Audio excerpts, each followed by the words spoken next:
And you really feel that your left seat on him is hooked into his sorry, your right hip is hooked into his right hind legs. The strides are much bigger. It's good. And now, but it's still much more active, I should say. Now, in this frame, he's pushing forwards, and then squeeze the fourth finger, push your stomach out, and now your legs, left, right, or just one leg. Left leg, if you want. Left leg, a hint of left flexion. And the moment his nose pushes into you, press your stomach into that. So the reins stay steady. So the frame, at least, you have to look for this steady frame. It's almost correct. Good. Now, you start to get the feeling there, yes? You got that? You feel that? So, don't go to town with it. When you feel it, you go, okay, this is it, cool. Now, can I press again with my calf that the nose goes fractionally forwards? Because remember, behind the vertical is going to start absolutely crucifying you. Yes. It doesn't look that much different behind you. It will. Pole up again. So that's your reins pressing forwards and your calf. Good there, good. And now the nose out. Feel like quietly, I actually took my reins a little bit wide. As if the reins were little sticks, like I was pushing his nose forward without anything else changing. He should never be higher than this.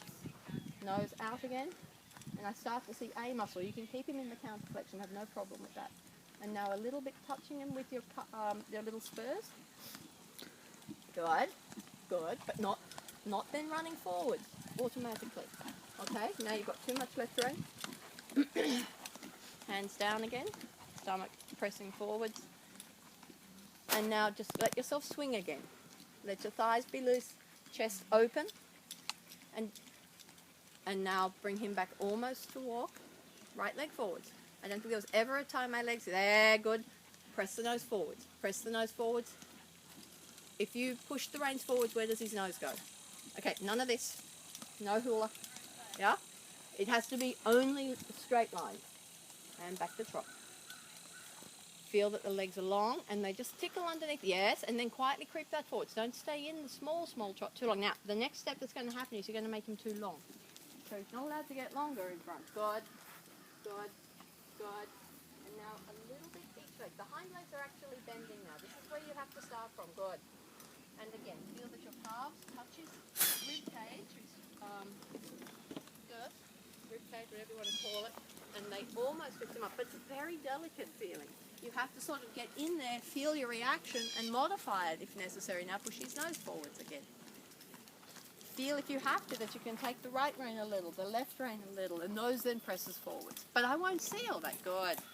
And now feel that you can ask his back to swing a little bit more again. Yes, nose pressing forwards again.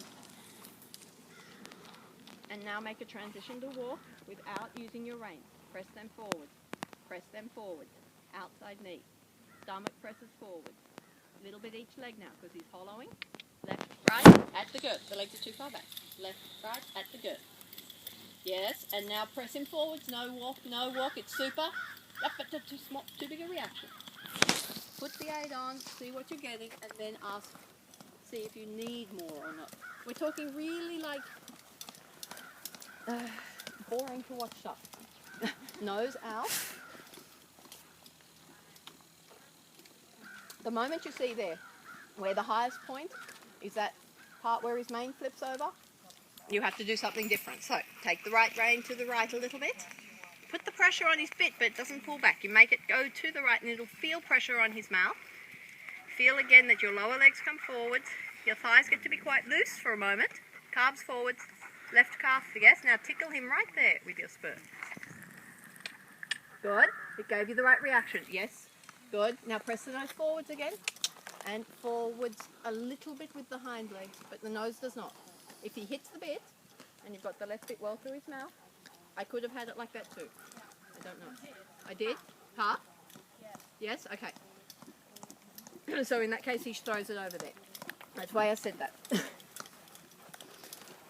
But now he's, again, very, very high at the third vertebrae. So, again, find where that nose goes out. Take the right rein. Take the right rein wide. Really take it away from, yes, and again, take the right rein wide and a little right leg. Push his nose forwards like this now. Good, good, good. And then you get the cadence, yes? When you get that cadence feeling, right now, it's the right one, okay? I know he used to give you a hollow cadence. Right now, every time he gave me cadence, I was happy. Is it the best hind legs you're going to have? No. But I bet you have them better tomorrow. Take the right rein to the right again. And use your right leg a little. Right rein to the right. Outside rein. And his nose has to come a little straighter then. But just his nose. And now a little bit of right leg. So his back comes up underneath you. Come. Again, play. Don't get busy in front. And no left-right swinging with yourself. Now push his nose forwards. Push it out. Take your time. Good. And now tell his hind leg to catch up. The moment he pushes into the bridle, arm holds your stomach and your hips. Yes. And now a little right leg again. Right leg. Come. Again. Right leg. Good with the neck. Good with the neck. You're right there. You're almost there. Good with the neck. Now push the nose out again. He should give you a very honest feeling in the bridle. It's not light, but it's very equal. And with the bit going through his mouth that much on the left, it makes me think you actually need a smaller bit. And make a transition to walk, nose pressing out. Good, and a long rein. We probably have to stop there. But I think with that in mind, start off tomorrow the way you want to start off. But with this did the connection feel different when you got on? A little, in terms of how much he was pulling you forward. I mean, when I got on, he immediately threw his withers down and said, "Grr." Yeah? And I don't know if it's a feeling that you're a bit more comfortable with than me, so you don't notice it as much. I don't know. No, I know he just wasn't, I couldn't get him where I needed him to be from the get-go. And usually I take circles until he gets, it's not so much to me, it doesn't seem like it's the contact, but it's where he has his head. And if he has his head there, there's just no other way than, Yep. you know. It's not, but when his head's there, you think that's a good thing or a bad thing? No, it's bad. Yeah, it's bad, yeah. Yep. Well, if you have to do lots of little circles, do lots of little circles. I'm never going to care. It just changes of direction. Yeah, but it has... Well, it is. He's very locked between the shoulder and the lower neck, the base of his neck. Yeah? He's very much one piece of horse there. Instead of being separated... Oh, Matilda, he's trying to scrub. Instead of being able to separate and almost do that shimmy thing, yeah? So, like that he can move the shoulders without his neck having to. I can't do it, but... and when he's locked there, he's not going to have activity behind. I know I could have made a half pass that would have felt beautiful. It would have looked normal, ordinary, and if he keeps going like that, you know he's going to have back issues. I mean, that's the bottom line. So I think he will actually start in quite a good place tomorrow, because he never really got to live where he wanted to go today. Yeah? But at the end of the day, it has to be a lot less complicated, not just less complicated, but much, really almost simple, that you put the 8 on, the one that he overreacted to. He gave me the right reaction, just about 4,000 times too much, yeah? That you can literally just touch him at the girth and say, here, I'm touching you here, you're not running forwards, your back comes up, and on we go. That's your goal, yeah? That you don't have to make it like a whole work of art in order to get that, yeah? So when you're doing your warm-up and you're doing lots of small circles, changing direction, that's a wonderful thing. You have to do it in a way that you come up with a way to do it that it doesn't have to take that much work. Does that make sense?